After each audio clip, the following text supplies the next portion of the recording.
Gullah Geechee people are direct descendants from those enslaved West Africans that came here during the transatlantic slave trade.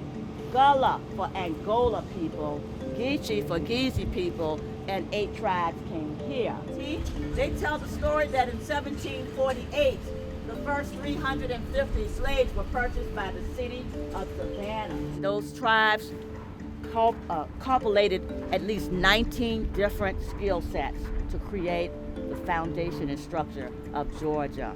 As we walk, you will not find one marker by the city of Savannah on slavery. It's as if it never happened. They have redacted the story and it hurts my soul.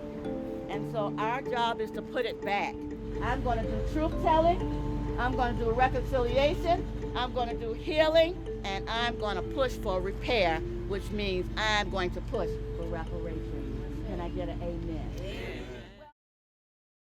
I have known that my ancestors were enslavers since as long as I can remember. I would come every summer to Savannah and the Hilton Head area to visit my grandparents, and we would visit the family cemetery. And from very early on, I could see a lot of Keller ancestors buried there, and also a couple of small headstones, one for Rachel Butler. And when I first remember asking about who's Rachel Butler, I remember my family just immediately saying she was enslaved by George Adam Keller.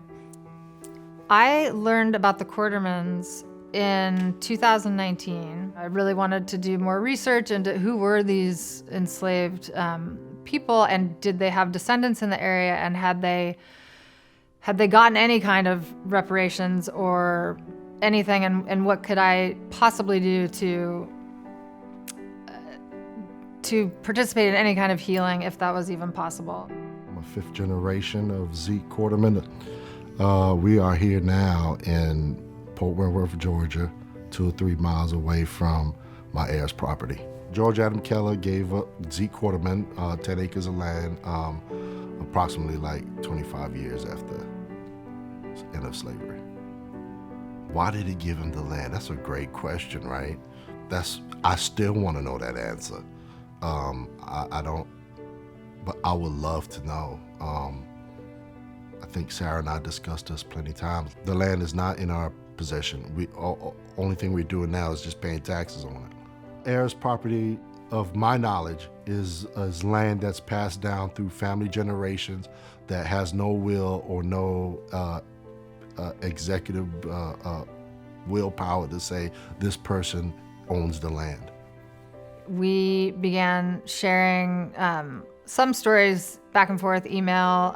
We talked about how it would be great to try to clear title on the heir's property because of all the complications with eminent domain in terms of having part of that land taken by eminent domain and not receiving a dime in return. I really never asked her, why are you doing this? Because she came forward and was like, hey, I acknowledge my family's past. Reparations is, social justice is big on her heart. Meeting Sarah is Sarah Eisner, who was George Adam Keller's descendant, 5 times the same as myself. That will open the door for me to start finding out who my family was. We have a website called reparation.org. It's about amplifying and redressing, right? We amplify voices, which means truth-telling. We are pro education, so we have total now 11 scholars up in Spelman, Clark, Atlanta, and Morehouse, 2 down here in Georgia Southern. Reparation for me is, I believe, is education starts the key of, financial literacy and closing the racial wealth gap.